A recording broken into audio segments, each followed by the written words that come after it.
Hey there! In this video, I will show you exactly how to fix Play Store can't download. First, open your Play Store on your mobile device. Now tap on your profile icon.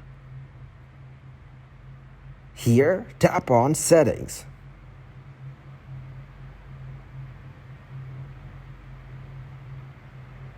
Then tap on Network Preferences. Now tap on App Download Preference. Then select the option of Over Any Network. Tap on OK. Then go back and open Settings. Now scroll down and tap on Apps. Here tap on App Management. Now search here Google Play Store. Here tap on Permissions.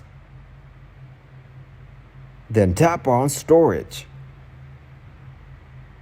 Now select the option of Allow access to media only. Then go back and tap on Storage Usage. Here tap on Clear Cache. Now your problem has been fixed. Thank you very much for watching, and don't forget to like the video and subscribe to the channel.